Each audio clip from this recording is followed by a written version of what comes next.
अशी नवनवीन कीर्तने व प्रवचने ऐकण्यासाठी आमच्या चॅनलला लाईक, शेअर व सबस्क्राईब करा. संसाराचे अंगी अवघीच व्यसने, संसाराचे अंगी अवघीच व्यसने, आम्ही या कीर्तने शुद्ध झालो. आता हे सोवळे झाले त्रिभुवन, विषमधोन सांडिले. ब्रह्मपुरी वास करणे अखंड, न देखी जे तोंड विटाचे. आता हे सोवळे झाले त्रिभुवन, विषमधोन सांडिले. तुका म्हणे आम्हा एकांताचा वास, तुका म्हणे आम्हा एकांताचा वास, ब्रह्मी ब्रह्मरस शिवू सदा. आता हे सोवळे झाले त्रिभुवन, विषमधोन सांडिले. पांडुरंगा करू प्रथम नमन, दुसरे चरण संतांची. त्यांच्या कृपादाने कथेचा विस्तारो, बाबाजी सद्गुरु दास तुका. नमो ज्ञानेश्वरा, नमो ज्ञानेश्वरा, निवृत्ती उदारा सोपान देवा. नमो मुक्ताबाई त्रिभुवन पावने, आद्यत्रे जननी देवाची. नमो सद्गुरु तुकया ज्ञानदीपा, नमो सद्गुरु सच्चिदानंद रूपा.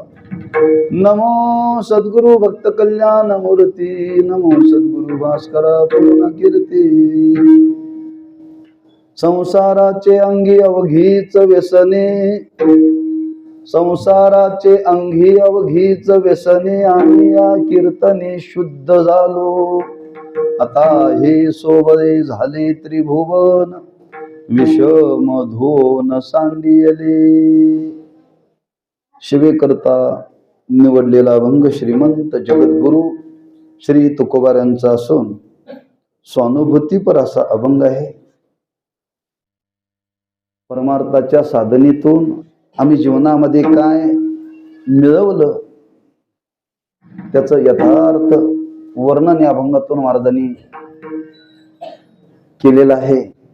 प्रतिवर्षाप्रमाणे संपन्न होणारा नामोत्सव ग्रामस्थ, भाविक, भक्त, कोगी या सर्वांच्या सहकार्याने वैकुंठवासी हरिभक्तीपरायण अहिल्याबाई आजी, वैकुंठवासी तीर्थरूप महाराज यांच्या कृपा आशीर्वादाने आणि त्या सप्ताहाचा आजचा हा अंतिम दिवस, आणि त्या अंतिम दिवसाची सेवा आपल्या वाट्याला पूर्व पुण्याने प्राप्त झालेली आहे. तेव्हा काही या अभंगाच्या द्वारे चिंतन करण्याचा प्रयत्न करू. थोडासा आपण प्रवचनामध्ये विचार केला की संतांचा हा त्यांच्या अवताराच्या समारोपाचा कालावधी आहे. या फाल्गुन मासामध्ये जगद्गुरु श्री तुकोबारायांचं अवतार कार्य पूर्ण झालेलं आहे आणि ते सदेह वैकुंठाला गेले. तद्वत शांतीब्रह्म एकनाथ महाराज यांचंही अवतार कार्य पूर्ण झालं. तेही सदेह आपल्या स्वरूपाशी एकरूप झाले. बरं, तेव्हा त्या संतांच्या साधनेचा, त्यांच्या कार्याचा आढावा समाजाच्या समोर आपण मांडला पाहिजे का? वर्षाचा हा वर्ष अखेर आहे. बरं, मराठी महिन्यानं विचार केला तर फाल्गुन महिना म्हणजे शेवटचा महिना बरं का आपल्या संस्कृतीतला. आणि शेवटचा महिना म्हणजे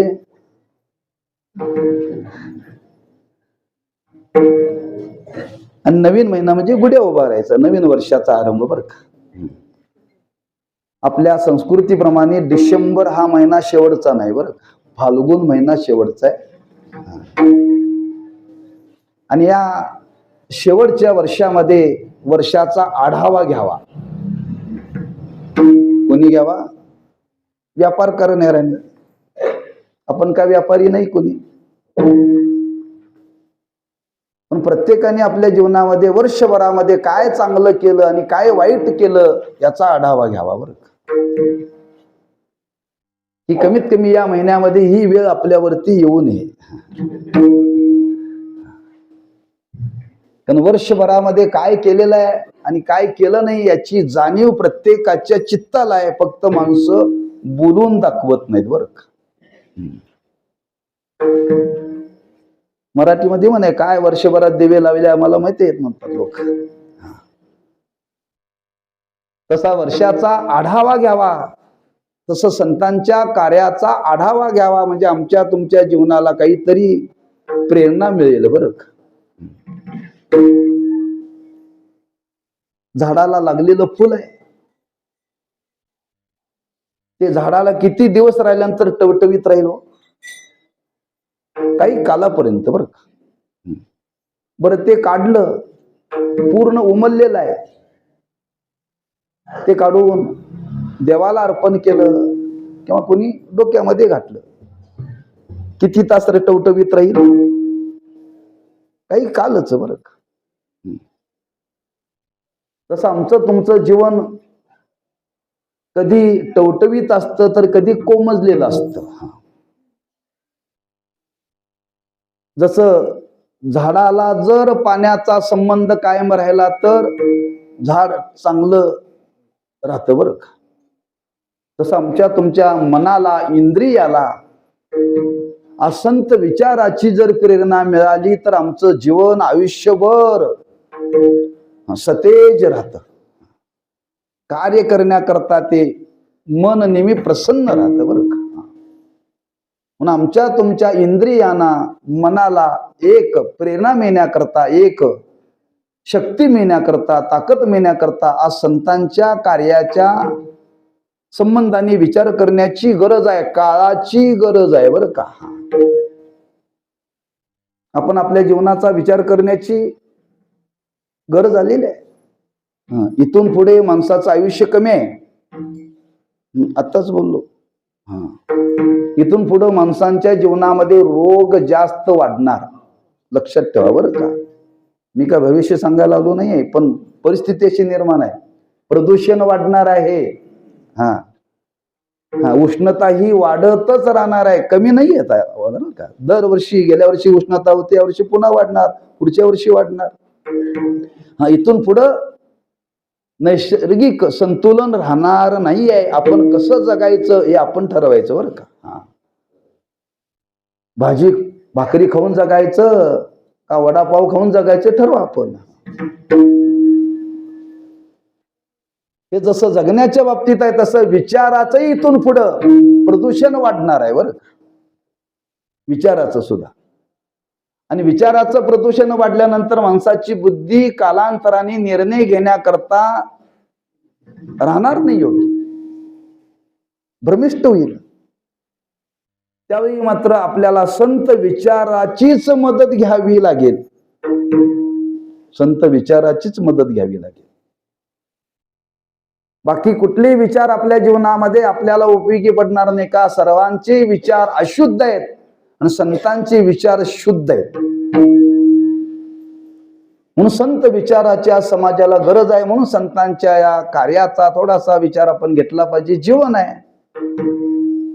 संतही या भूतलावरती अवतीर्ण झाले, त्यांनी काही कर्म केलं, अगदी तुमच्या आमच्या भाषेमध्ये त्यांनी संसार केला, आमच्या तुमच्या भाषेमध्ये बरं का.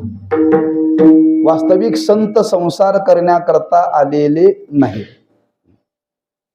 पण संसारी लोकाला संसार कसा करावा हे शिकवण्याकरता त्यांनी संसार केला. संसार करणे त्यांच्या जीवनातलं ध्येय नाही, लक्षात ठेवा.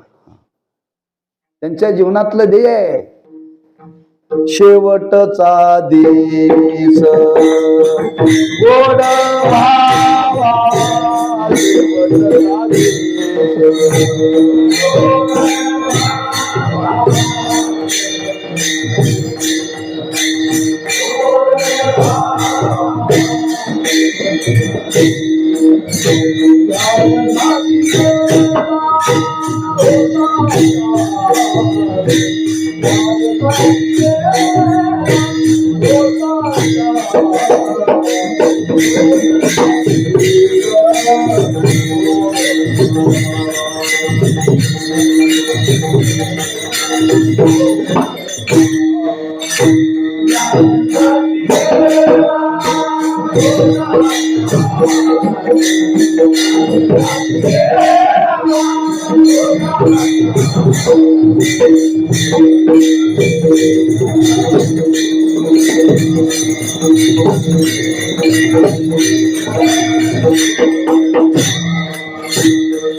शेवटचा दिस गोड व्हावा,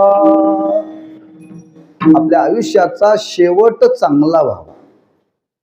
आणि आयुष्याचा शेवट चांगला व्हावा असं जर वाटत असेल तर हंगामी परमार्थ करून चालणार नाही. हंगामी परमार्थ करून चालणार नाही. त्याला सातत्य ठेवावं लागेल. सातत्य ठेवावं लागेल. एक शिकवून दिलेले संतांनी समाजाला लक्षात ठेवा. फार मोठे संतांचे उपकार आहेत. या भूतलावरती ज्ञानोबाराय आणि तुकोबाराय जर झाले नसते ना, आम्हा तुम्हाला जगणं आज फार अवघड झालं असतं. लक्षात ठेवा. मी काय म्हणतो लक्षात ठेवा. हे लिहून ठेवा घरात लिहून. किती लिटर दूध गेलं हे लिहून ठेवू नका सा.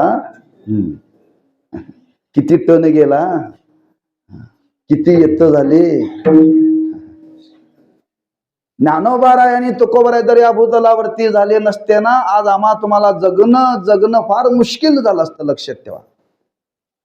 ते होऊन आम्हाला जगणं आज अवघड झाले नसते तर. तेव्हा संत या भूतलावरती केवळ संसार करण्याकरता आले नाहीत. संसारी लोकांची भूमिका आपल्या जीवनामध्ये घेतली तुकोबारायांनी. आणि संसारी लोकांची भूमिका घेऊन तुकोबारे म्हणतात, संसार तापे तापलो मी देवा, करिता या सेवा कुटुंबाची. तुकोबारांनी कुटुंबाची सेवा केली. चरित्र पहा. पण तुकोबारे म्हणतात, करिता सेवा कुटुंबाची. आम्ही तुम्हीच कुटुंबाची सेवा करण्यामध्ये आयुष्याचा काळ घालवा लागलोय बरं का.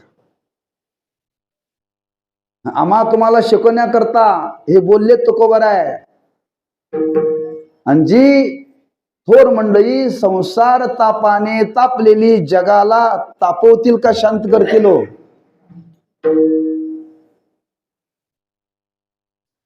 ज्यांचं जीवन संसार करून तापलेलं आहे ती समाजाला शांत करतील नाहीये. मग भूमिका घेतली आमची तुमची बरं का. पहिला माझा मुद्दा आहे, संसार करण्याकरता ते आलेच नाहीत. लक्षात ठेवा. आणि संसार करण्याकरता जर आले असते तर तुकोबाराय असे बोलले नसते, आम्ही वैकुंठवाशी आलो याची कारणाशी, बोलिले जे ऋषी साच भावे वर्ताया, झाडू संतांचे मार्ग आडराणी भरले जग, उच्चिष्टाचा भाग शेष उरला तो शिवू. आम्ही जगाला मार्गदर्शन करण्याकरता आलो म्हणतात तुकोबाराय. नुसतं मार्गदर्शन नव्हे, येथे उपकारासाठी, येथे उपकारासाठी.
येथे उपकारासाठी आले.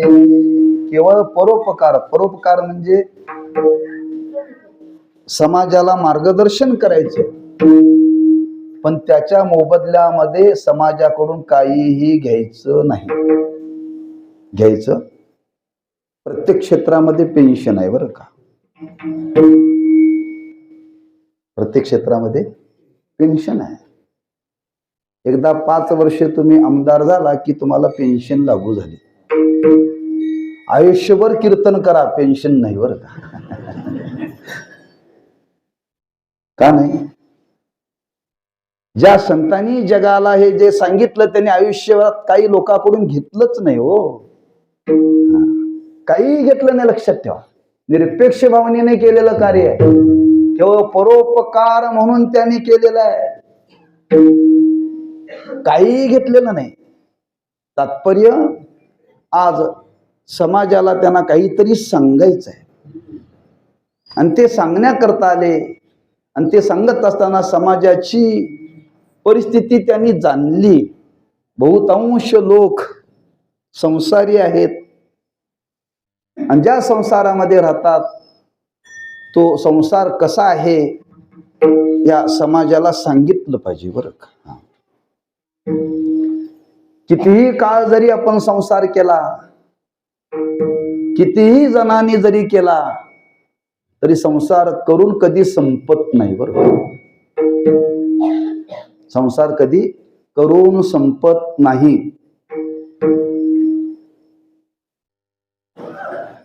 परंपरेनं आलाय. आजा गेला पणजा गेला. काय भजन करू?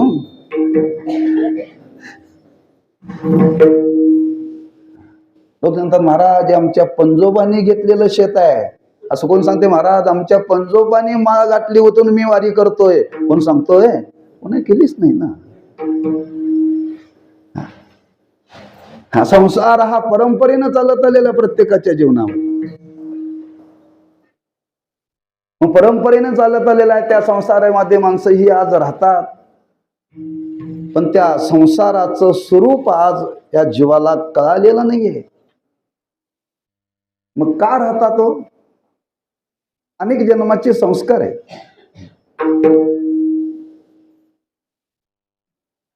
ते पकवाज वाजवून वाजवून घट्टे पडतात. बरोबर आहे ना? लोहाराला काम करून करून घट्टे पडतात. गवंड्याला काम करून घट्टे पडतात.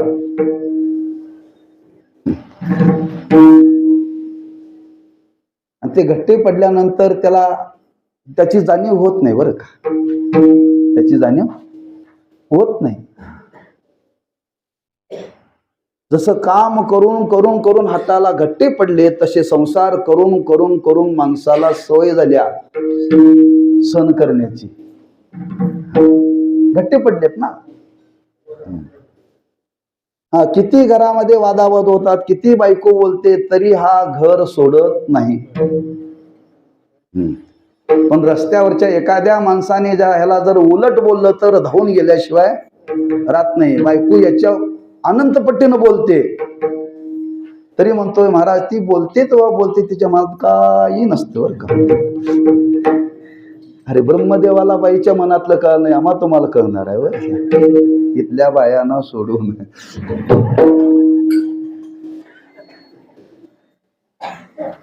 तात्पर्य संसार करून करून आपण त्याच्यामध्ये एवढे निवर झालो, निवर.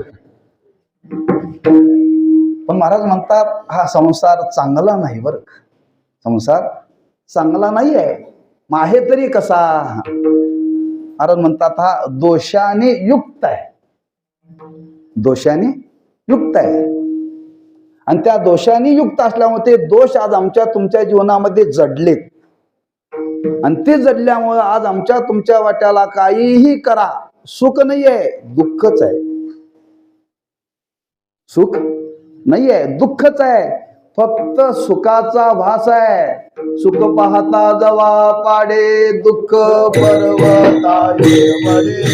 दुःख पर्वताळे वडे, दुःख पर्वताळे वडे.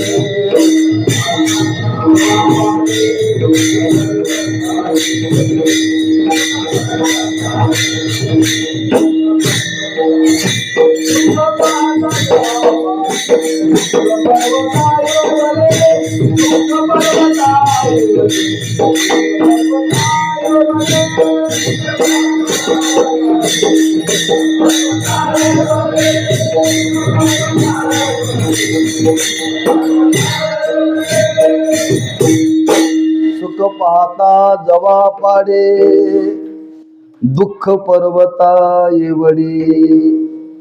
शब्द वापरलाय. जवा पाडे म्हणजे जवस. पहिलं जवस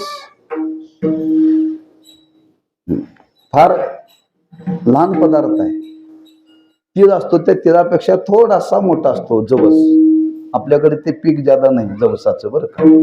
मराठवाड्यात फार आहे. एकरच्या एकर जवस लावतात. ते पावसाळ्याच्या पाण्यावरती येतंय. तिकडे जवसाची चटणी जास्त मिळते.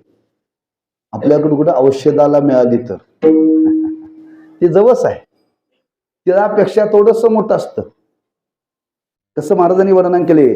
सुख पाहता जवा पाडे, जवसा एवढं. आणि दुःख पर्वता एवढं. दर्या मे कस कस कुठं तू जायचं होय? हा दुःख एवढं आहे, दुःख एवढं आहे. महाराजांना सांगायचं आहे अरे जवसा एवढं सुख आहे. नाही, सुख नाहीच आहे. सुख नाहीच आहे. फक्त सुखाच्या आशेवरती माणसं जगलेत.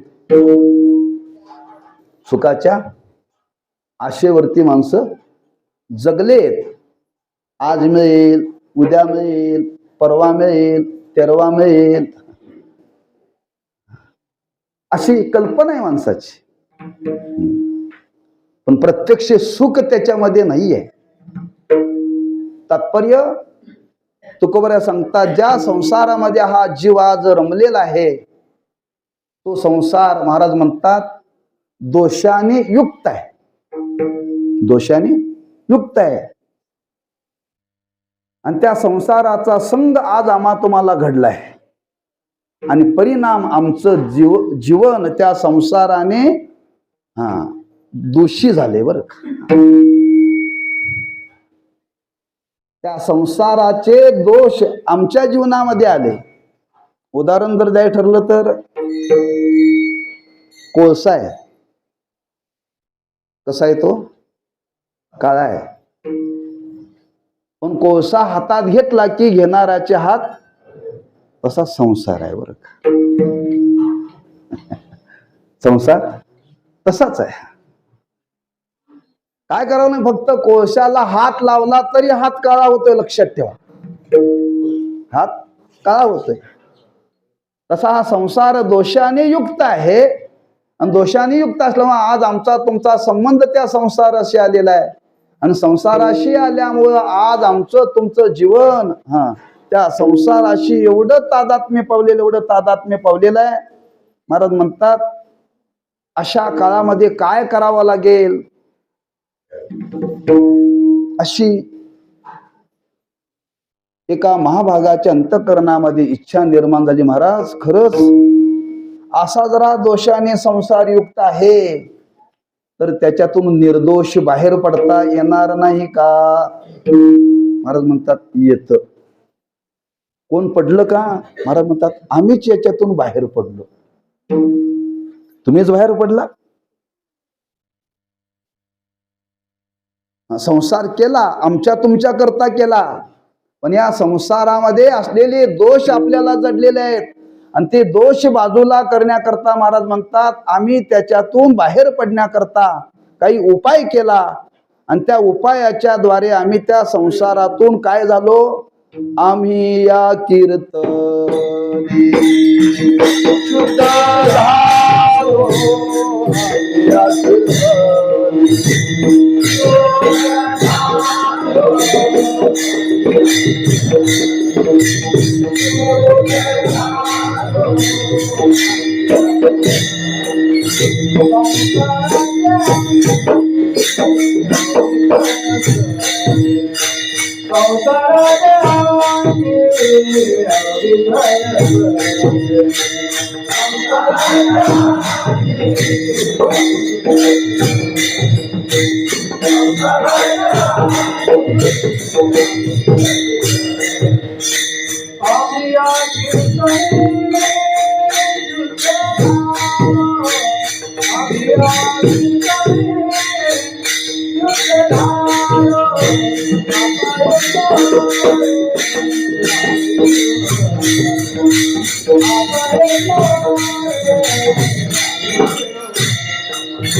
संसाराचे अंगी अवघीच व्यसने आम्ही या कीर्तने शुद्ध झालो.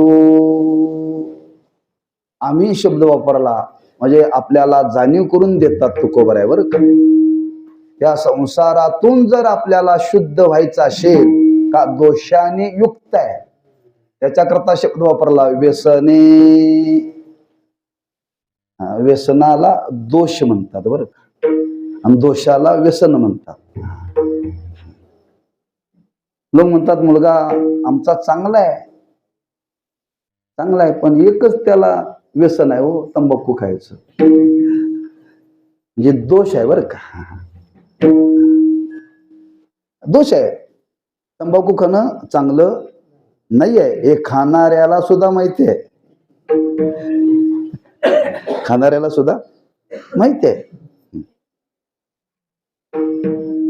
म्हणून इथं व्यसनी शब्द वापरला. व्यसन शब्दाचा अर्थ इथं दोष बरं का. हा दोषाने युक्त आहे.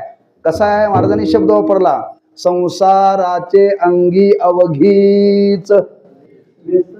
महाराज म्हणता सगळी संसारामध्ये व्यसनानाम दोषच आहेत. एकही गुण या संसारात नाही बरं. या संसारामध्ये एकही गुण नाहीये. विस्तव आहे विस्तव. चुलीमध्ये लाकड घातलेलं आहे बाबळीचं, ते चांगलं पेटलेलं आहे आणि पेटल्यानंतर त्याचा इंगळ पडावा. आता तो इंगळ बाहेर काढायचा आहे. कुठल्या बाजूने हात लावल्यानंतर बाहेर काढता येईल?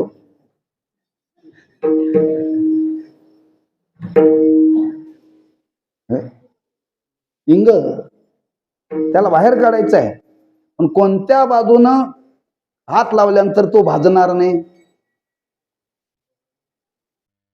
कोणत्याही बाजूने तुम्ही हात लावा तो भाजणारच. का? तो सर्व अंगानेच अग्निरूप आहे बरं का. त्याला काढायचा असेल तर चिमटाच घ्यावा लागेल. चिमट्याशिवाय त्याला काढता येत नाहीये. असा संसार आहे बरं का. असा संसार आहे. महाराज म्हणतात कोणत्या बाजूने त्या संसारातून सुख तुम्हाला मिळेल? कोणत्याच बाजूने सुख नाही आहे. महाराज म्हणतात कोणत्याच बाजूने सुख नाही बरं का. का? तो संपूर्ण अंगाने दुःख रूपच आहे. दुःख बांधव आहे हा संसार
सुखाचा विचार नाही कोटी, दुःख बांधवडी आहे हा संसार.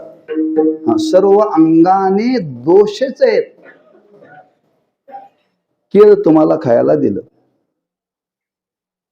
केळ खायचं असेल तर वरचा साल खाण्यासारखी नाही बरं का, पण आतला गर खाण्यासारखा आहे, गोड आहे. आंबा खायला तुम्हाला दिला, वरची साल खाण्यासारखी नाही, मधली कोय खाण्यासारखी नाही, पण दोन्हीच्या मधला गर खाण्यासारखा आहे. तुम्हाला कारलं दिलं, कुठल्याही बाजूनं खा, कडूच आहे ते. वरून खाल्लं तरी कडू, आतून खाल्लं तरी कडू, त्याचं बी खाल्लं तरी कारल्यासारखा संसार आहे.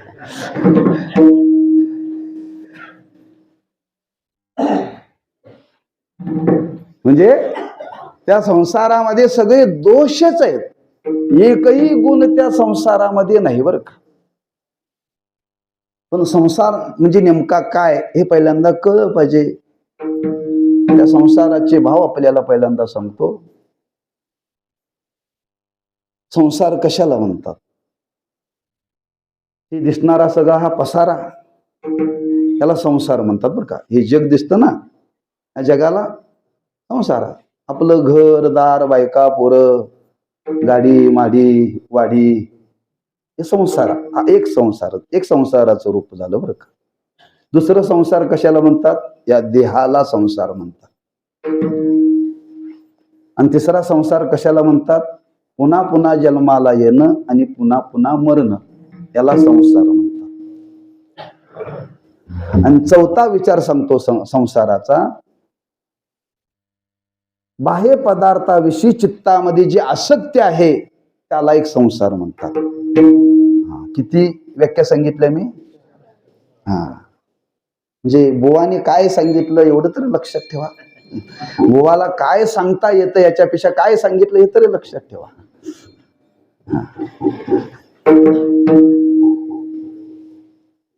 हा दिसणारा पसारा म्हणजे संसार. पुन्हा पुन्हा जन्माला येणं म्हणजे मरणं म्हणजे संसार. बाह्य पदार्थाविषयी चित्तामध्ये असलेली आसक्ती म्हणजे संसार. आणि या देहाला संसार. तुकोबारांनी इथं नेमका कोणता अर्थ घ्यायचा आहे? संसाराचे अंगे अवघेच व्यसने. आता कोणतं लावायचं तुम्ही ठरवा, मी तुमच्या समोर दिले. दोष आहेत म्हणतात महाराज, दोषाने युक्त आहे. दोन रूपामध्ये याची संगती लावता येते. हा दिसणारा जगतरूपी संसार हा दोषाने युक्त आहे आणि देहरूपी संसार दोषाने युक्त आहे. बरं का, मधले दोन भाव सोडून द्या. काय दोष आहे संसाराच्या ठिकाणी? पहिला संसाराच्या ठिकाणी दोष आहे तो खोटा असताना खरा वाटतो. खोटा असताना खरा वाटतो. बरं का, संसार खरा नाहीये पण खरा वाटतो, हा दोष आहे ना. हे तर मोठं संसाराचं नवल आहे, लक्षात ठेवा. आज आपण खोटा म्हणून संसार करण्याकरता प्रवृत्त झालो का खरा म्हणून करण्याकरता प्रवृत्त झालो?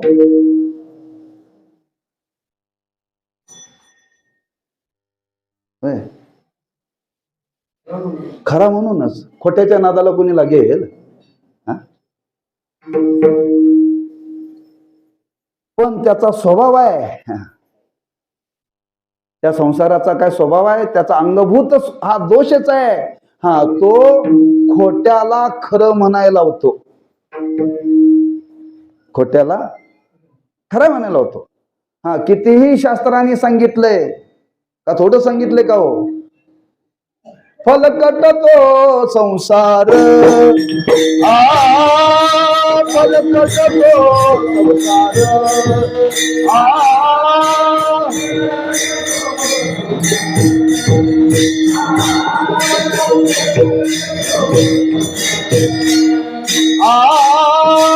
फलकट तो संसार,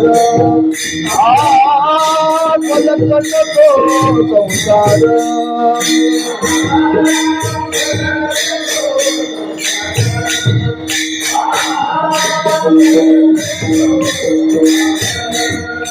येते सार भगवंत, येते सार भगवंत, येते सार भगवंत.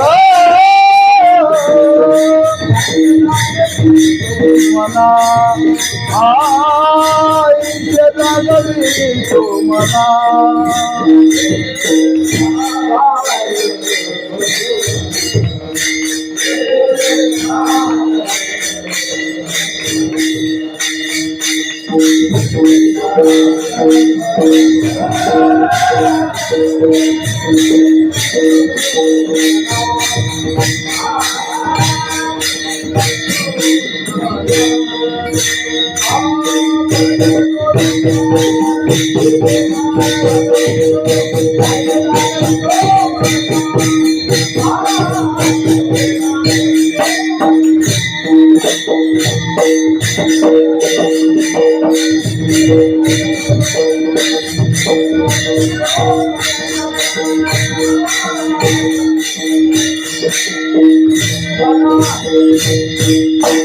फलकट तो संसार, येते सार भगवंत. प्रत्येक गोष्ट ही खोटे आहे, नाश पावणारे आहे, तरी माणसाला ती खरीच वाटते. माणसं बाजारामध्ये कपडा घ्यायला जातात आणि कपडा घ्यायला गेल्यानंतर दुकानदाराला विचारतात, कपड्याची गॅरंटी काय? कपड्याची गॅरंटी काय? त्याला कपडे विकायचे असतात तेव्हा त्याला खोटं बोलावं लागतं. काही खोटं बोलल्याशिवाय व्यापार होत नाही. पण किती बोलायचं याला मर्यादा आहे. किती बोलायचं याला मर्यादा आहे. खरंच ना, काय कळत नाही, लक्षात ठेवा. मग मी आपल्याला दृष्टांत सांगितला होता. आपल्याला काहीच कळत नाही बरं का. एक सुशिक्षित ग्रस्त बाजारामध्ये गेले आणि गृहमंत्र्यांनी सांगितलं होतं, आपल्याकडे पाहुणे येणार आहेत, आपल्याला हलवा करायचा आहे. कशाचा? लक्षात आहे तुमचं? चांगलं.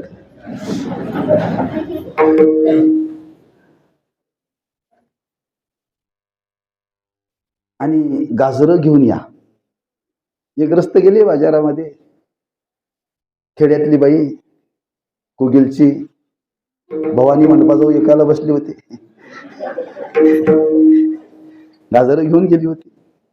शिकलेला गेला, म्हणले आजी गाजरं कशी? तिने सांगितलं 50 रुपये किलो. म्हणजे 2-3 किलो घ्यायचे आहेत, काय कमी जास्त नाही म्हणले, एकच भाव म्हणले. मग 2 किलो गाजरं घेतली, म्हणले भाव कमी केला नाही, कमीत कमी 4 गाजरं तरी आजी जादा टाकला.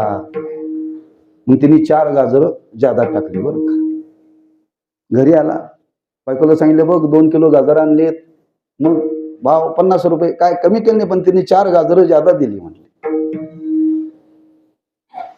तो ग्रस्त निघून आला. त्याला घेणाऱ्याला आनंद वाटला की 2 किलो गाजरं घेतली, त्याला 4 गाजरं जादा दिली. ती बाई हा गेल्यानंतर मनात म्हणत होती, मी याला गाजरं 4 दिली, याला आनंद वाटतो, पण मी वजन करताना त्या काट्यामध्ये 8 गाजरं मारलेत, अजून 4 माझ्याकडे शिल्लकच आहेत. हे असं व्यापाराचं स्वरूप आहे बरं का. काय सांगत होतो मी? हृदास,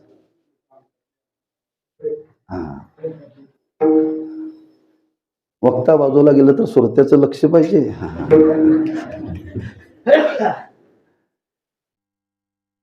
आमच्या इथं एकदा आमचे डांगरे महाराजांचं कीर्तन होतं आणि महाराज ते गोकुळाष्टमीच्या वेळेला आमचे धाकट्या बहिणीची सासरे वारले आणि महाराज तिकडे गेले होते त्या दिवशी. आता डांगरे महाराजांनी कधी गोकुळाष्टमीचं कीर्तन केलंच नव्हतं हो.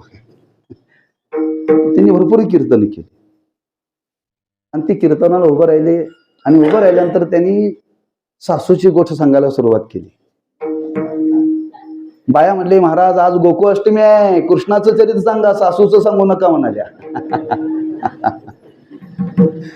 आज गोकुळाष्टमी आहे, कृष्णाचं चरित्र सांगा म्हणजे सासवाचा सांगायचं नसतं म्हणले. एवढ्या बाया ऐकणाऱ्या हुशार झाल्या होत्या. श्रोत्याचं लक्ष पाहिजे बरं.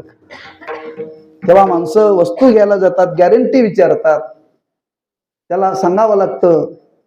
तेव्हा ते कपडा शेवटपर्यंत फाटेपर्यंत कपड्याचा रंग जाणार नाही बरं का.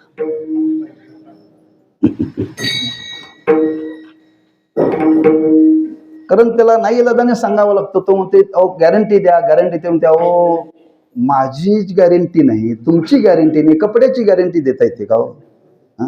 आपली किती वर्षाची गॅरंटी आहे हो? गॅरंटीच नाही आहे. बरोबर बोलला बरं. हा, असं समजू नका मी 60 वर्ष जगणार आहे, मी 75 वर्ष जगणार आहे. उद्याचा काला होईपर्यंत कोणाचा भरोसा नाही आहे. आम्हाला वाटतं मी जगणारच आहे, त्या गॅरंटीच्या भरातच आपलं चाललंय बरं. संतांनी सांगितले, जाणे करून दिली, नाशिवंत देह जाणार सकळ, आयुष्य खातो काळ सावधान. पण तो सांगत होता, तो घेणारा ऐकायला तयार नव्हता. म्हणले काहीतरी सांगा ना म्हणले. ते म्हणला शेवटी बघा, कपडा फाटेल पण कपड्याचा रंग जाणार नाही म्हणाला. घेतला कपडा, आला घरी, 4 धुनी झाली, 5व्या धुन्याला रंगच गेला बरं का. 5व्या धुन्याला रंगच गेला. तो गेला दुकानदाराकडे. का हो तुम्ही सांगितलं कपडा फाटेल पण कपड्याचा रंग जाणार नाही. हो मी खरंच बोललोय, खोटं बोललो नाही म्हटला. हो 5व्या धुन्यामध्येच कपड्याचा रंग गेला. ते म्हणले कपड्याचा रंग गेला नाही, आता कुठं मूळ कपड्याचा रंग यायला लागलाय म्हटला तो. आता म्हणजे रंग होता ना त्या कपड्याचा नव्हता, तो रंगात भिजवलेला होता. असा संसार आहे बरं. असा संसार आहे, तो रंगलेला आहे. आम्हाला तो खराच वाटायला लागलाय बरं. आपल्याला तो खरा वाटायला लागला, पण संसार खरा नाहीये. पण खरा असलेला संसार आपल्याला खरा वाटतो. हा संसारातला पहिला दोष आहे. पहिला दोष आहे.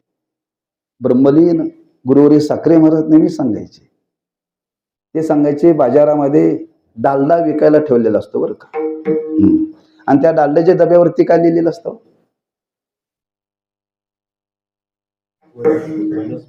हा, वनस्पतीचं तेल. पण लोक काय म्हणतात? तूप. लोक काय म्हणतात त्याला? हा, त्या डब्यावर लिहिलेला तो डालडा काय सांगतोय? मी तूप नाहीये. डालडा काय सांगतोय? मी तूप नाहीये, मी डालडा आहे, वनस्पतीचा आहे. तरी आम्ही काय म्हणतोय? तूपच आहे. ते नाही म्हणून सांगतोय तरी आम्ही म्हणतोय तूपच आहे. तसं संसार म्हणतोय मी खरा नाही आहे, खोटा आहे, पण आम्हाला वाटतं तो खराच आहे. हा फार मोठा दोष आहे संसाराचा, लक्षात ठेवा. आणि तो खरा मानून आपण त्याचा स्वीकार केला, आपल्या वाट्याला दुःख आलंय. आपल्या वाट्याला दुःख आलंय. हा, खरं खरं मानून जर घेतलं असतं तर सुख आलं असतं हो. पण खोट्याला खरं मानून पदरात घेतलं, दुःखच कमी. सांगू पटवून? पूर्वीचा काळ आणि आताचा काळ बदललाय बरं का. पूर्वीच्या काळामध्ये मुलगी बघण्याकरता आई वडील जात होते, मुलगा जात नव्हता. आई वडिलांनी मुलगी ठरवायची आणि मुलांनी ती स्वीकारायची. आता सगळं गाव जातंय बघायला. हा, मग ती दाखवतात. दाखवण्याकरता काय करावं लागतं?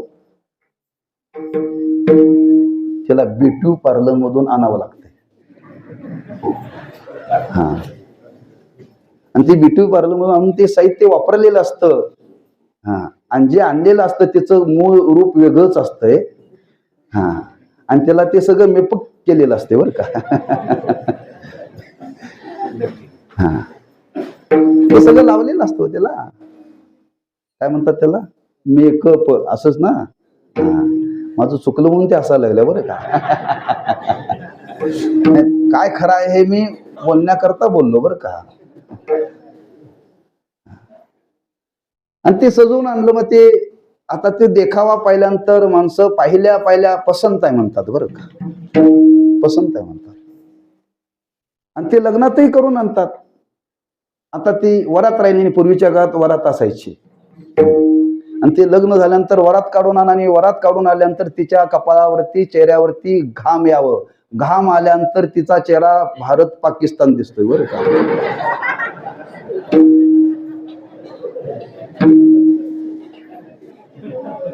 मी कशा करता सांगवलंय? तुम्ही तिला स्वीकारताना सुंदर म्हणून स्वीकारलं, पण ती सुंदर होती का? हे संसार असा आहे बरं का.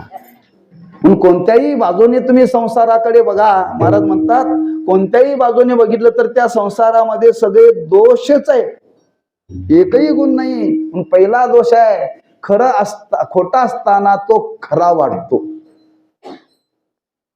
खोटा असताना खरा वाटतो, पहिला दोष. फार दोष आहे, काही दोष सांगतो. एवढे दोष सांगायला आपल्याला वेळ पुरायचा नाही. अवघीच व्यसने शब्द वापरलाय. दोषाने युक्तच आहे तो.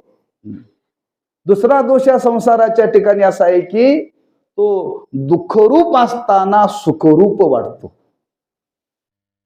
दुःखरूप असताना सुखरूप वाटतो. तो अंगानेच दुःखरूप आहे, तिथं सुखाचा संबंधच नाही आहे. सुखाचा संबंध नाही. हा फार मोठा दोष आहे. आम्ही त्या संसाराला दुःखरूप असताना प्रत्येक जण काय म्हणायला लागला?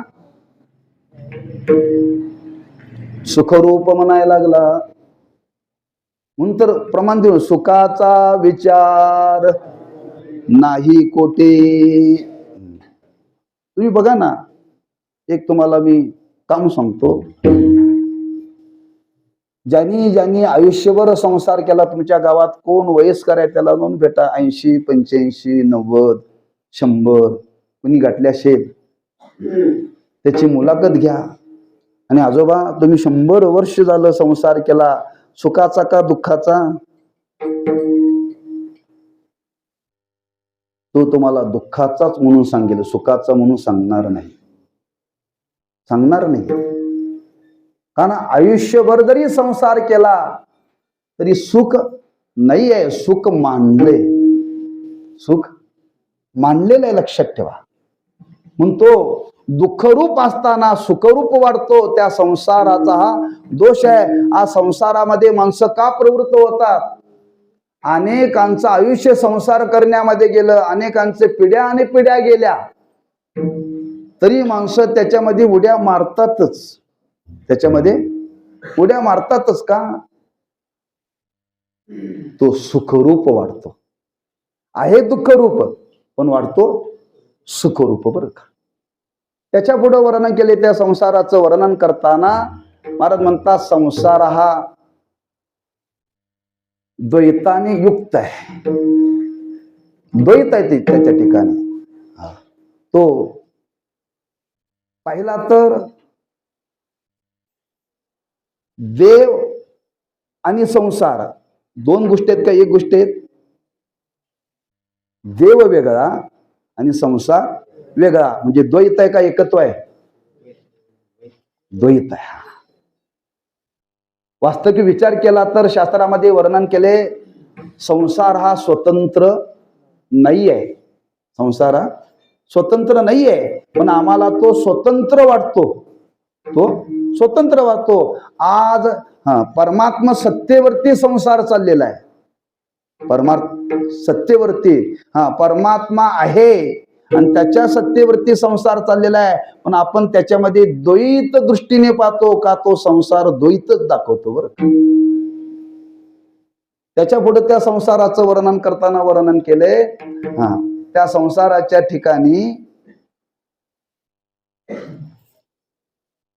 एक आणखी एक विचार सांगितला, तो सतत संसार बदलणार आहे, बरं. एकसारखा राहणारा नाही, सतत बदल आहे त्याच्यामध्ये. या शरीराचा विचार करा, बालपणापासून म्हातारपणापर्यंत हे दिसणारं जग आहे. त्या जगाकडे पहा, बदल आहे. ते बदल होत चालाय, तसाच्या तसाच राहिलेला नाही, बरं का. 50 वर्षापूर्वीचं गाव आणि आत्ताचं गाव बदल आहे की नाही?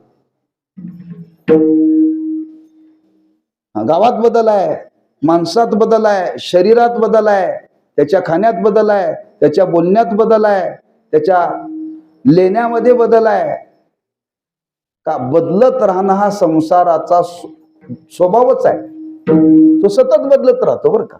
सतत बदलत राहतो. परिवर्तन आहे त्याच्यामध्ये. स्थैर्य नाही आहे.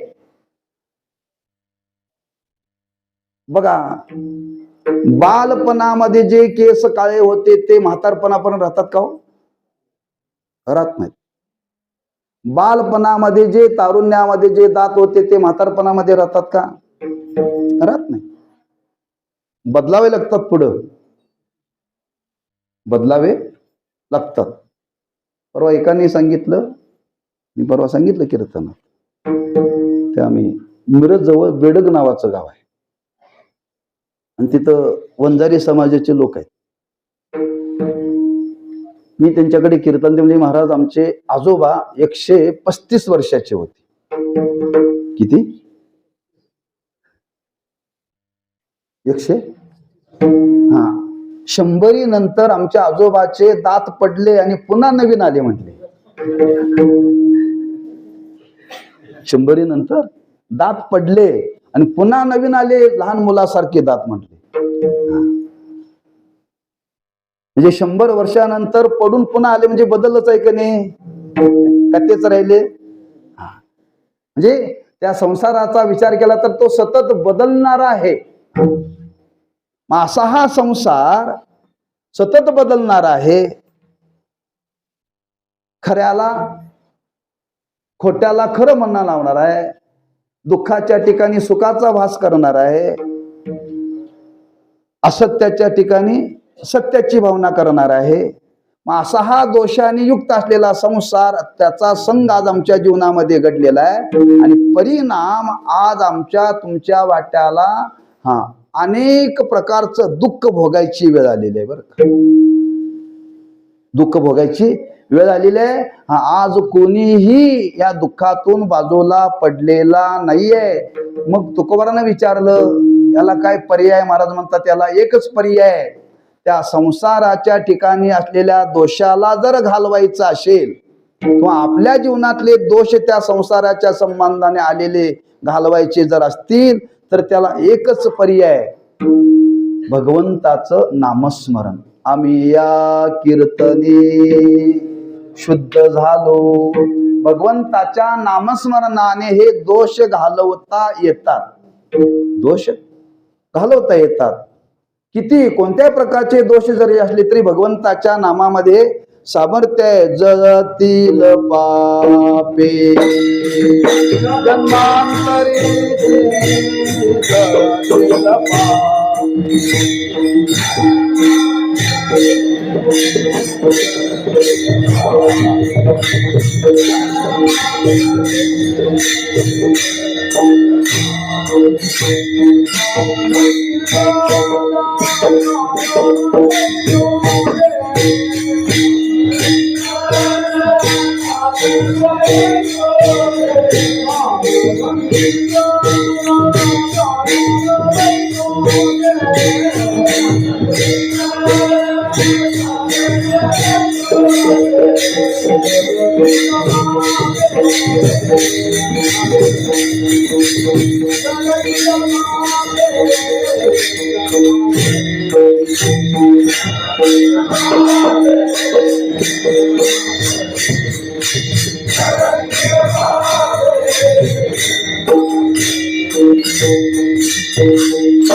नाम संकीर्तन साधन पै सोपे जळतील पापे जन्मांतरीची. आम्ही या कीर्तने नाम संकीर्तने शुद्ध झालो. म्हणून मगाशी आपल्याला दृष्टांत दिला कशाचा? कारल्याचा. कारलं कडूच आहे. मग कारल्याची भाजी करत असताना ती कडू लागू नये याच्याकरता तुम्ही काय करता हो?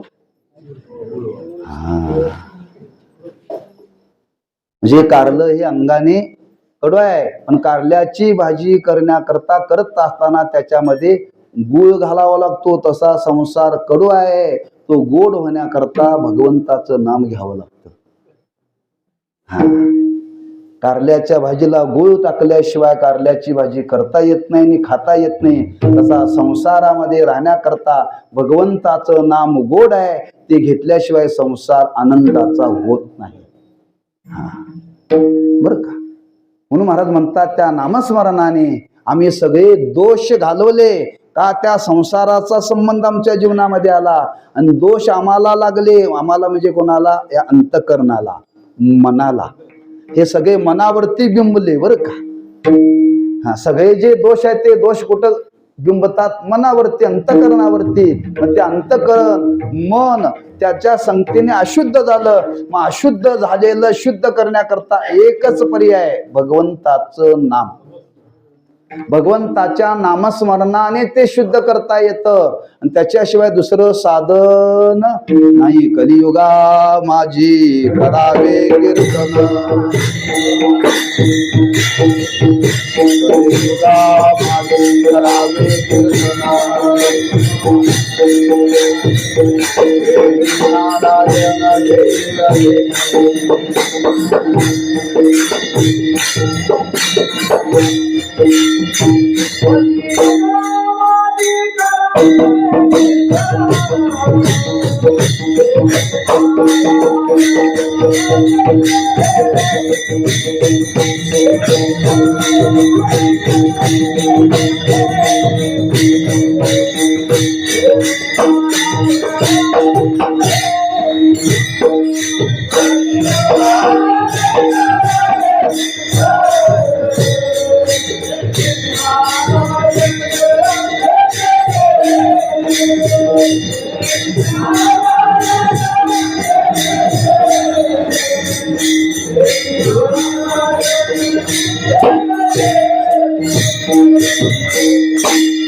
कलियुगा माझी करावे कीर्तन, आम्ही या कीर्तनी शुद्ध झालो. जे संस्कार होतात, संस्काराचं ठिकाण म्हणजे अंतःकरण, त्यालाच म्हणतात मन. आणि या मनावरती सगळे दोष कुठले आले? संसाराचे. एकदा त्या मनावरती बसले की ते मन बदलायला तयार होत नाही. एकदा लग्न झालं, तिचा संग झाला, तिनं सांगितलेलंच मनात जुळतंय, मायबापांनी सांगितलेलं बसत नाही बरं का. बसत मायबापांनी एवढं सांगितलं, पण ती लग्न झाल्यानंतर म्हणते मी सांगतो तसं ऐकत असाल तर मी नांदते. तू म्हणतो तुझ्या करता उद्या बाजूला निघतो. काय प्रभाव आहे संसाराचा.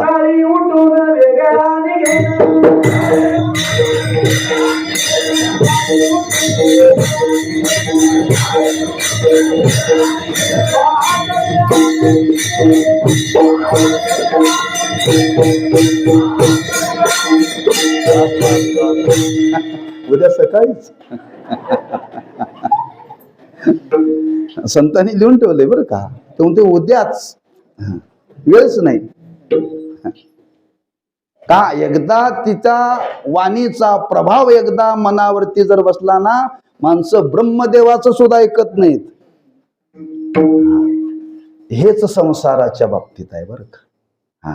एकदा या मनावरती अंतकरणावरती जर संस्कार झाले ना, ते बाजूला जात नाहीत. पण या अंतकरणावरती झालेले संस्कार मात्र नामस्मरणाने घालवता येतात. आणि तेच आम्ही केलं कशाकरता? समाजाला दाखवण्याकरता. या संसारातून आपल्याला शुद्ध व्हायचं आहे. संसार कोणाला सोडता येत नाही, तो टाकता येत नाही, त्याच राहावं लागतंय. त्यातून बाजूला निघता येत नाही. फक्त शुद्ध होण्याचा प्रयत्न करायचा.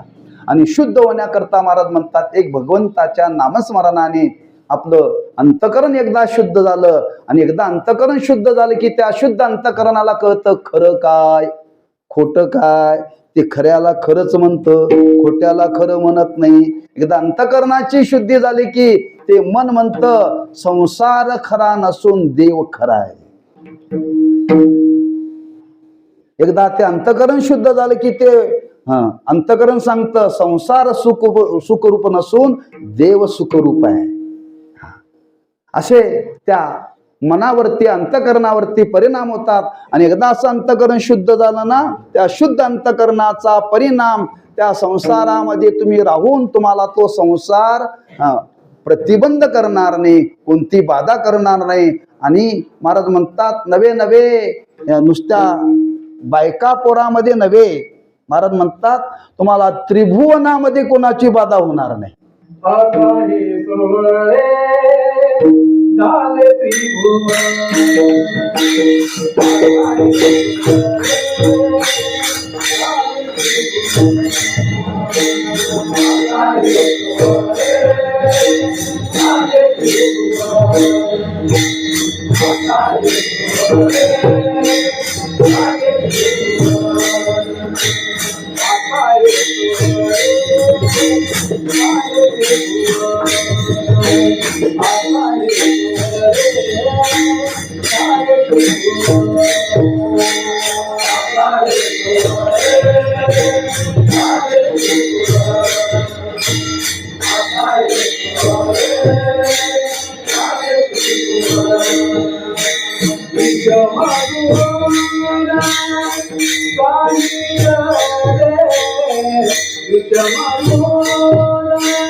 आता हे सोवळे झाले त्रिभुवन, विषम धुवोन सांडिले.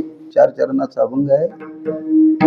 अभंगाच्या पूर्वार्धामध्ये संसाराचं स्वरूप सांगितलं आणि त्याच्यातून शुद्ध होण्याकरता उत्तरार्धामध्ये साधन सांगितलं आणि ह्या साधनाचं अनुष्ठान केल्यानंतर काय अवस्था प्राप्त झाली त्याच्याकरता 3 चरण सांगितली बरं. पुढच्या 3 चरणामध्ये महाराजांनी या संसारातून आम्ही शुद्ध झालो म्हणजे नेमकं काय झालो, आम्हाला कोणती अवस्था प्राप्त झाली त्या अवस्थेचं वर्णन केले. ती अवस्था फार उच्च कोटीची आहे बरं. आता हे सोवळे झाले त्रिभुवन, महाराज म्हणतात ते त्रिभुवन सोवळ म्हणजे पवित्र झालं. विषम धोन टाकीले, आता विषमता द्वैत आमच्या जीवनामध्ये कोणत्या प्रकारचं राहिलं नाही. नवे नवे महाराज म्हणतात एवढं पवित्र जीवन झालं, एवढं पवित्र झालं, आता आम्हाला कुठल्याच प्रकारचा विटा नाही. ब्रह्मपुरी वास करणे अखंड न देखी जे तोंड विटाचे. आता आम्ही अशा अवस्थेमध्ये आहोत. महाराज म्हणतात आता आम्हाला अन्न लागत नाही, आम्हाला पाणी लागत नाही, आम्हाला फक्त एकच ब्रह्मानंद शेवायला मिळतो. तुका म्हणे आम्हा एकांताचा वास, ब्रह्मी ब्रह्मरस शिव सदा. आता हे सोवळे झाले त्रिभुवन, विषमधोन सांडिले. याच ठिकाणी अभंगाचा भावार्थ झाला असं समजून एकदा संप्रदायपूर्वक भजन करू आणि उर्वरित काळामध्ये 3 चरणाचा थोडक्यामध्ये भाव सांगून सेवा वेळेत पूर्ण करू. फक्त 20 मिनिटं आपल्या हातात आहेत, तेवढ्यात जेवढं बसेल तेवढंच सांगेन बरं का. तर सर्वांनी हाताने टाळी वाजवा, मुखाने भगवंताचं नाम घ्या. विठोबा रखुमा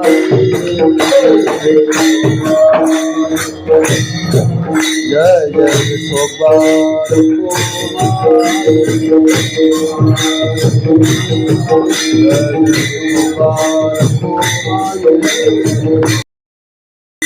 आता हे सोवळे झाले त्रिभुवन, विषमधोन सांडिले. आता या साधनेतून महाराज म्हणतात जीवन आता इतकं पवित्र, एकदा अंतःकरण पवित्र झालं ना सगळे दोष गेले बरं. आणि अंतःकरण पवित्र होण्याकरता सर्वांच्या करता नाम साधनेचा स्वीकार साधू संतांनी केला. भगवंताच्या नामस्मरणानेच अंतःकरणाची शुद्धी, आणि एकदा अंतःकरणाची शुद्धी झाली की दोष बुद्धी निघून जाते, दोष राहतच नाहीत. म्हणून महाराज म्हणतात संपूर्ण त्याच्या जीवनामध्ये एवढं पावित्र्य प्राप्त होतं. आता हे सोवळे झाले त्रिभुवन. त्रिभुवन म्हणजे तिन्ही भुवन, तिन्ही लोकांमध्ये त्याला पावित्र्य, दोष कुठेही त्याच्या जीवनामध्ये राहत नाही. महाराज म्हणतात कोणता विटा त्याच्या जीवनामध्ये राहत नाही. नाही त्या विटा अखंड सोवळा, उपाधी वेगळा जाणीवेचा. विटाचा पुष्कळ विचार मांडलाय. कुठपर्यंत, जोपर्यंत माणसाला ब्रह्मज्ञान होत नाही तोपर्यंत. एकदा ब्रह्मज्ञान झालं ना विटाच राहत नाही, माणसाला ब्रह्म म्हणता येत नाही. ते ज्ञान कधी व्हायचं हो? पण एकदा संतांना हे ज्ञान होऊन, काही संतांच्या जीवनाच्या बाबतीत वर्णन केलंय, लक्षात ठेवा. संतांचं जीवन हे इतकं पवित्र आहे, त्यांना कोणता विटाळ पाळायची गरज नाही. पण समाजाला शिकवण देण्याकरता काही गोष्टी पाळल्या त्यांनी. मी नेहमी सांगत असतो काय गोष्टी जीवनामध्ये पाळल्या पाहिजे. अग्नी हा पवित्र आहे, अग्नीला विटाळ चालत नाही. मी नेहमी जाणीवपूर्वक सांगतोय समाजाला, माता वर्गाना बरं का, आपल्या स्वयंपाकघरामध्ये गॅस म्हणजे काय हो? अग्नी. मग तिथं आंघोळ करून जावं का आंघोळीच्या आधी जावं? बऱ्याच शिकलेल्या महिला त्या पोराला शाळेला लवकर पाठवायचं असते, बेडरूम मधून येतात ते सरळ किचन रूम मध्येच. विटा नावाचा प्रकार कुणी पाळायला तयार नाही. आणि तशा अवस्थेत केलेलं अन्न ते पोराला गाऊ घालतात. पोराची बुद्धी चांगली चालत असेल नाही का? पाळला पाहिजे बरं का. तुम्ही शिका, पुष्कळ शिका, पण काही गोष्टी जीवनामध्ये पाळल्याच पाहिजे. पावित्र्य हे पाळलंच पाहिजे बरं का. ज्या दिवशी आपल्याला भगवत साधनेने आपलं जीवन सिद्ध होईल, त्यावेळी तुमच्या जीवनामध्ये दोष राहणारच नाही. तुम्हाला सांगायची गरजच नाहीये. ही अवस्था तुकोबारे म्हणतात आमच्या जीवनामध्ये प्राप्त झाली. आता हे सोबळे झाले त्रिभुवन, विषम धुवोन सांडियली. मग महाराजांना विचारलं, आता तुमच्या जीवनामध्ये कुठला दोष राहिला नाही, विटाळ राहिला नाही, तुमच्या जीवनामध्ये पावित्र्य राहिले नाही, मग तुम्ही गाव सोडलं का? कुठं परलोकात राहायला गेला का? महाराज म्हणतात मी कुठे गेलो नाही, जिथं राहिलो त्या गावालाच अवस्था प्राप्त झाली. ब्रह्मपुरी वास करणे अखंड, न देखी जे तोंड विटाळाचे. ब्रह्मपुरी शब्द वापरला आहे. जिथं आम्ही राहू ती पुरी म्हणजे ठिकाण, जगन्नाथ पुरी. देव जिथं राहतो त्या ठिकाणाला काय म्हणतात? पुरी. खायची वेगळी. आम्हाला श्रीखंड पुरी माहित आहे, ब्रह्मपुरी माहिती नाही बरं का. बासुंदी पुरी, कुर्मा पुरी. महाराज म्हणतात देव जिथं राहतो ते वास्तव्याचं ठिकाण. ब्रह्म कुठं आहे? ब्रह्म सगळीकडे आहे, सगळीकडे आहे ब्रह्म. आणि ते ब्रह्म व्यापक आहे असा आम्हाला अनुभव आला. आणि तो अनुभव आला, महाराज म्हणतात आता आम्ही जे राहतो ते ठिकाण आता कोगिल नाही, ही ब्रह्मपुरीच. ही ब्रह्मपुरीच. ब्रह्मपुरी वास करणे अखंड. आता त्याच्यामध्ये आमचं राहणं अखंड आहे. आता आमच्या जीवनामध्ये विटाळाचं तोंड बघायचा संबंधच येत नाही. आमच्या वाट्याला पाप पुण्य नाही बरं का. पाप पुण्यातून हे सगळं घडतं. महाराज म्हणतात ते राहिलंच नाही. तुका म्हणे आम्ही झालो अग्निरूप, लागो निधी पाप पुण्य अंगा. म्हणून अशा स्थितीला आम्ही प्राप्त झालो. आता आम्हाला कोणताही दोष आमच्या जीवनामध्ये राहिला नाही. महाराज म्हणतात आमचं जीवन आता तृप्त झालं. मग तृप्त राहिलं. आता महाराज म्हणतात आम्ही आता एकटेच राहिलो. तुका म्हणे आम्हा एकांताचा, तुका म्हणे आम्हा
तुका म्हणे आम्हा एकांताचा वास, ब्रह्मी ब्रह्मरस शिवू सदा एकांताचा वास. एकांत म्हणजे इथं घर नाही, झाड नाही, झुडूप नाही, माणसं नाही, जनावर नाहीत, पक्षी नाहीत, काही नाही, त्याला एकांत. हा एकांत नव्हे, हा एकांत नव्हे. एकांत शब्दाचा अर्थ काय? या एकच ब्रह्म आहे आणि त्या ब्रह्मामध्ये सगळ्याचा अंत होतो. हा, हे जग उत्पत्ती होण्याच्या पूर्वी कोण होतं? पूर्वी कोटीच नव्हते काही, काय नव्हतं, एकच होतं. कोण होतं? ब्रह्म. ब्रह्म एक होतं बरं का. आताही ते एकच आहे आणि उद्या हे सगळं लयाला गेलं, कोण राहणार आहे? ते एकच आहे. आणि त्या एकाच्याच अनुभवाच्या स्थितीला आम्ही प्राप्त झालो, याला म्हणतात एकांत. असं ते ब्रह्म आहे, आम्हाला त्याचाच अनुभव आला. हे जग नाही, हे जगच ब्रह्मस्वरूप आहे, अशा बोधावरती आम्ही आरूढ झालो. तुका म्हणे आम्हा एकांताचा वास. आता आमच्या जीवनामध्ये आनंदाला काही कमी नाही. ब्रह्मी ब्रह्मरस शिवू सदा. दुःख नावाचा प्रकारच नाही. ब्रह्मानंदामध्येच आम्हाला सुद्धा तो सेवन करायचा आहे बरं का. तुकोबारा म्हणतात आम्ही त्या ब्रह्मानंदामध्येच आहे, तोच आम्ही सेवन करण्यामध्ये सतत त्याच्यामध्येच आहोत. मग आपल्याला तो सेवन करायचा असेल तर शेवू ब्रह्मरस. कशाने? लावोनी मृदंग श्रुती टाळ घोष, शेवू ब्रह्मरस आवडीने. आणि तोच ब्रह्मानंद आपल्याला आज या भजनाच्या माध्यमातून भोगता येतो. आणि त्याच ब्रह्मानंदामध्ये संत अखंड राहतात, या संसारामध्येच राहतात. पण संसारामध्ये राहून दोषाचा संबंध आपल्या जीवनामध्ये येत नाही, त्याची बाधा होत नाही. ही अवस्था या परमार्थाच्या साधनेने आम्ही जीवनामध्ये प्राप्त केली, असा स्वानुभव सांगितला. कशा करता सांगितला? आम्ही तुम्ही सुद्धा हे करावं म्हणून. आणि असं जर आपण जीवनामध्ये केलं तर आपल्याही जीवनाला ही अवस्था प्राप्त होईल. आणि भगवंताचं नाम प्रत्येकाने सतत घेण्याचा प्रयत्न करा. दुसरं जीवनामध्ये काहीही करू नका. एक गावे आम्ही विठोबाचे नाम, आणि कापे काम नाही आता. ज्ञानेश्वर माऊली ज्ञानराज माऊली तुकाराम.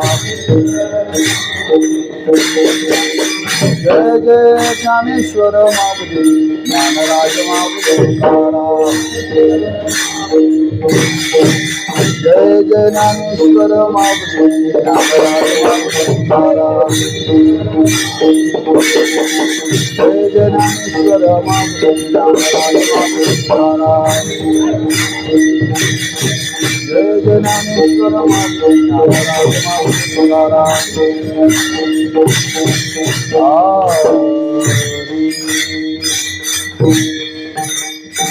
संसाराचे अंगी अवघीच व्यसनी, आम्ही या कीर्तने शुद्ध झालो. आता येसो वय झाली त्रिभुवन विषम धुवन सांडियली. ब्रह्मपुरी वास करणे अखंड न देखी जे तोंड विटाळाचे. तुका म्हणे आम्हा एकांताचा वास, ब्रह्मी ब्रह्मरस शिवू सदा. आता येसो वय झाले त्रिभुवन विषम धुवन सांडियली. वेळीची मर्यादा मनीमानाशी घेऊन काहीसा अभंगाचा थोडासा विचार मी माझ्या मतीप्रमाणे आपल्या समोर मांडण्याचा प्रयत्न केलेला आहे. मांडत असताना याच्यामध्ये जे योग्य आहे, शास्त्रशुद्ध आहे, ते श्री गुरु साखरे महाराजांच्या चरणाजवळ बसून जे श्रवण केलं ते विचार मांडले. आणि बोलण्याच्या ओघामध्ये काही चुकीचे शब्द माझ्या वाणीतून आले असतील तर ते खास माझे आहेत, ते माझे दोष आहेत, ते माझे मला परत करा. जाताना घेऊन जाऊ नका. बुवा असं म्हटला म्हणू नका. कारण ते वाणीतून दोष येण्याची शक्यता आहे. चांगलं तेवढं घ्या, चुकीचं आहे ते माझ्याजवळच ठेवा. पाया पडायला तुम्ही येणार आहे ना, सगळंच माझ्याजवळ ठेवू नका सा बरं का. महाराज म्हणतात आम्ही 2 तास ऐकले, हे तुमच्या जवळच राहू दे, घरात आमच्या हे पिढा नको. चांगलं तेवढं घेऊन जावा, चुकीचं तेवढं माझ्याजवळ ठेवा ना. त्या चांगल्या विचाराला धरून आपल्या जीवनाची वाटचाल करा. निश्चित आपल्या जीवनामध्ये यश आपल्याला येईल आणि ते यश सर्वांच्या जीवनामध्ये प्राप्त हो. हीच त्या पंढरीश परमात्म्याच्या चरणी, संत महात्म्यांच्या चरणी प्रार्थना करायची आहे आणि शिवेला पूर्णविराम द्यायचा आहे. पायाच्या प्रसादे काही बोलिलो विनोदे मज क्षमा करणे संती नवे गवत युक्ती नोहे उपदेश तुमचे बडबडले सुयश तुमच्या कृपेचे पोसणे जन्मो जन्मी तुका म्हणे तुकाराम तुकाराम तुकाराम तुकाराम.